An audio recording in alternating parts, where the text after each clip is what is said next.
और अब बारी है एक मुलाकात की। एक मुलाकात में आज हमारे साथ हैं मारूफ ड्रामा निगार जहीर अनवर। बच्चों को उर्दू पढ़ाने के साथ साथ रोजमर्रा की जिंदगी में रूनुमा होने वाले वाकयात और अपने तजुर्बों को जहीर अनवर ड्रामे का रूप देते हैं। अंगारों का शहर, सलीब, नए मौसम का पहला दिन और ब्लैक संडे जैसे इनके ड्रामे स्टेज पर धूम मचा चुके हैं। इन्होंने अब तक तकरीबन 20 ड्रामे लिखे हैं। इन्होंने बतौर फनकार भी अपने आप को मनवाया है। ब्लैक संडे और सलीम शेरवानी की शादी में जहीर अनवर के वो मारूफ ड्रामे हैं जो 100 से ज्यादा बार मुल्क के मुख्तलिफ शहरों में स्टेज किए जा चुके हैं। ड्रामा और उर्दू की खिदमत के लिए अपनी जिंदगी वक्फ करने वाले जहीर अनवर से हमारे नामा निगार संदीप सिंह ने मुलाकात की।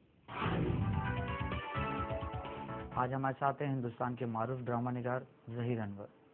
जनाब, एक मुलाकात में आपका इस्तकबाल है। इन दिनों आप किन कामों में मशरूफ हैं? देखिए, सबसे पहले तो मैं उर्दू ज़बान की चाशनी, उसकी मिठास का शायदा हूँ। ये ज़बान ही मुझको अपना गर्वेदा बनाए रखती है और मैंने बहुत कुछ शुरू में काम किया था, लेकिन मुझे पता चला कि मेरा इलाका, मेरा सही प्रेमिसेस जो है वो थिएटर है, ड्रामा है। ड्रामा एक जुनून की तरह मुझ पर सवार रहा। मैंने ड्रामे के ईडियम्स पर बहुत काम किया, कोशिश की कि नए लोगों के लिए कुछ रास्ते बनाऊं। लेकिन जैसा कि आपने कहा, थिएटर और ड्रामे तो मैंने किए ही। फ़िलहाल इन दिनों मैं टैगोर के ड्रामे और टैगोर की कहानियों को उर्दू में तर्जुमा करने की कोशिश कर रहा हूं। और टैगोर के सिलसिले में एक बड़ी बात ये हुई कि कलकत्ता में यहाँ दिल्ली की एक यूनिवर्सिटी के इश्तिराक से, उसके कोऑपरेशन से यहाँ एक वर्कशॉप हुआ, जहाँ पर थिएटर के अलावा टैगोर के ड्रामे, टैगोर के अफसाने, टैगोर की नज़में, टैगोर के खतूत, इन सारी चीज़ों का बराह रास्त और कभी कभी अंग्रेज़ी से भी उर्दू में तर्जुमा किया गया है। ये एक बहुत अच्छी इलामत है। और जब टैगोर जैसी शख्सियत का तर्जुमा दूसरी ज़बानों में होता है और ख़ास तौर पर उर्दू ज़बान में होता है, तो हमारे लिए किस कदर खुशी की बात है। आप समझ सकते हैं उसके रेसोनेंस, उसकी फ्री फ्लोइंग म्यूज़िकलिटी और उनका फ़िक्र की बुलंदी। ये सारी चीज़ें उर्दू में जब ट्रांसमिट होंगी तो इंसान की ज़िंदगी में भी वो खुशी आएगी और ज़बान भी सरबतमंद होगी। आपने ड्रामा लिखने की शुरुआत कहाँ से की? कलकत्ता और ड्रामा ये बहुत ही करीब की चीज़ है। जो शख्स कलकत्ता में रहता है, जो शख्स बंगला ज़बान से वाकिफ़ है, जो शख्स एकेडमी ऑफ फाइन आर्ट्स के पास से गुज़रता है, जो शख्स कला मंदिर के पास से गुज़रता है, जो शख्स फुटपाथ पर मुशाहिदा करता है, ऑब्ज़र्व करता है, उसको ड्रामा कहीं ना कहीं मिल जाता है।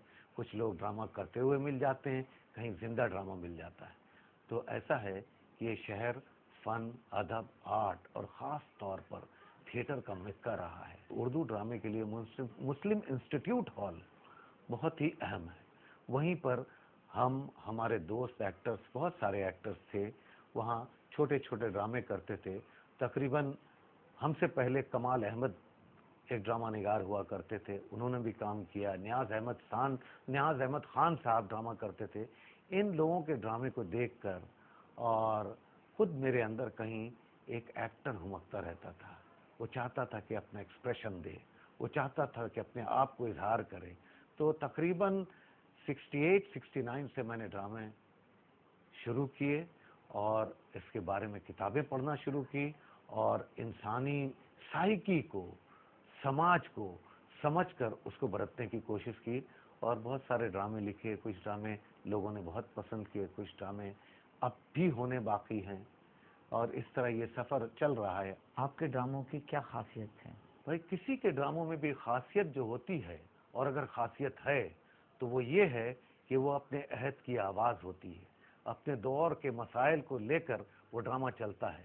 ऐसा ड्रामा लिखा जाता है जो अपने वक्त का पाबंद भी हो और अपने वक्त की सरहद से बाहर भी निकल जाए। और अगर बाहर निकलता है तो वो ड्रामा सिर्फ मेरा नहीं रह जाता, तमाम लोगों का होता है। तो मैंने अपने ड्रामों में कोशिश की है नई टेक्निक, नए असलूब, नए ईडियम को शामिल करूं, यहाँ इंसानी रिश्ते को शामिल करूं, सियासी शऊर इसमें आ जाए, आज के लोगों का दुख, अभी का दुख और ये ऐसे बसीत और फैले हुए अंदाज में सबके सामने आ जाए कि अगर वो वक्त को शिकस्त देकर ज़रा सा आगे निकल जाता है तो मुझे खुशी होगी, और नहीं भी निकलता है तो मैंने अपना काम किया। थिएटर उर्दू जुबान की तरक्की के लिए किस तरह का किरदार अदा कर रहे हैं? देखिए, उर्दू ज़बान की तरक्की के एक बहुत वसी और बड़ा मसला है, लेकिन आपने थिएटर की हद तक जब बांध दिया तो मैं कहूँगा कि थिएटर में ज़बान उर्दू, हिंदी, बांग्ला, अंग्रेज़ी ये सारी चीज़ें माइनस हो जाती हैं। बिल्कुल, अगर आप थिएटर देख रहे होते हैं तो थिएटर को समझना, उसको ट्रांसमिट करना, उसके एहसास को जानना, उसके लिए आपको स्पोकन लफ्ज़ लिखना पड़ता है। ऐसे अल्फाज जो अदा किए जा सकें, ऐसे अल्फाज जो ज़िंदगी से बहुत करीब हों, ऐसे अल्फाज जो कभी-कभी नए हों, ऐसे अल्फाज जो मुख्तलिफ ज़बानों के इख्तिलात से, मुख्तलिफ ज़बानों के मिलने से वक़ू पज़ीर होते हों।